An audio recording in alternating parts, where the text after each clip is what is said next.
किसी ज़माने में एक छोटे से गांव में गुलामदीन नाम का एक किसान रहता था। उसके पास ना ज़मीन ज़्यादा थी ना वसाइल। सुबह सवेरे वो दूसरों के खेतों में काम करता और शाम को थका हारा वापस आता। घर पहुंचकर जब अपने 3 नन्हे बच्चों को भूख के मारे रोटी का तकाजा करते देखता तो उसकी सारी थकन जैसे हवा हो जाती। उसका घर मिट्टी और लकड़ी से बना एक पुराना झोंपड़ा था।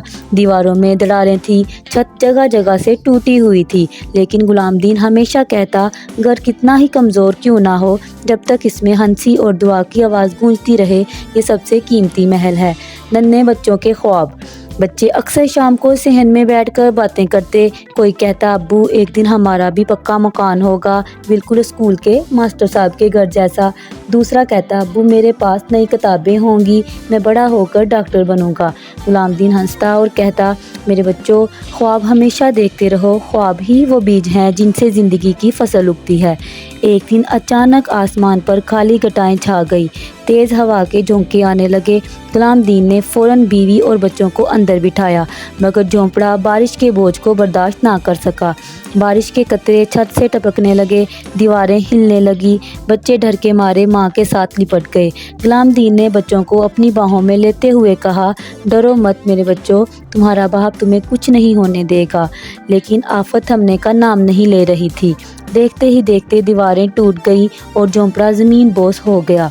गुलामदीन बच्चों को लेकर बारिश में गांव के एक दरवाजे पर गया। वो चीख कर कहता, मेरे बच्चों पर रहम करो, एक रात की पनाह दे दो।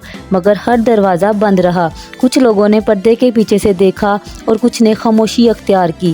गुलामदीन ने टूटे दिल से सोचा, मैंने सारी ज़िंदगी सबकी खिदमत की, आज मेरा वक्त आया तो सब ने मुँह मोड़ लिया।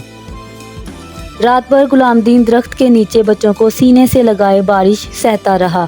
अपनी अकलौती चादर उसने बच्चों पर डाल दी और खुद सर्दी से कांपता रहा। पहला बच्चा सहमते हुए बोला, अब्बू हमारा घर कहाँ गया? किसान आंसू पूंछते हुए बोला, घर गिर गया है बेटा, मगर हम सब एक साथ हैं। असल घर तो एक दूसरे का साथ है। उसकी बीवी खामोशी से दुआ करती रही, या अल्लाह मेरे बच्चों को सलामत रखना। सुबह जब बारिश थमी तो गुलामदीन के बच्चे भूख और थकन से नडाल हो चुके थे। उसी वक्त गांव के चंद नौजवानों ने गुलामदीन को दरख्त के नीचे बैठे देखा। उनका दिल पिघल गया। वो भागते हुए बाकी गांव वालों के पास गए और कहा, हमने बहुत बड़ी गलती की है। गुलामदीन ने हमेशा हमारी मदद की, आज उसे हमने तन्हा छोड़ दिया। एक बुजुर्ग आगे बढ़कर गुलामदीन के पास आए और रोते हुए कहा, बेटा हमसे खता हुई, अब ऐसा कभी नहीं होगा। ये गांव तुम्हारा भी है। सब गांव वाले इकट्ठे हुए। किसी ने लकड़ियां लाई, किसी ने ईंटें, किसी ने खाने का सामान दिया। औरतें खाना पकाने लगी, बच्चे पानी लाने लगे।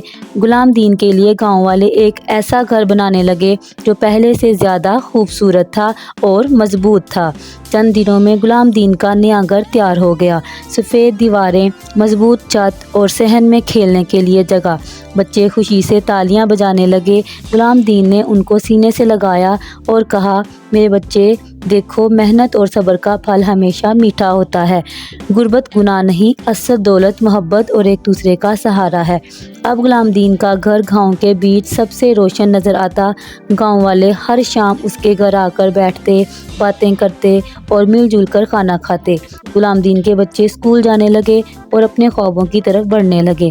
बारिश के बाद गुलामदीन की ज़िंदगी में खुशियों की धूप निकल आई।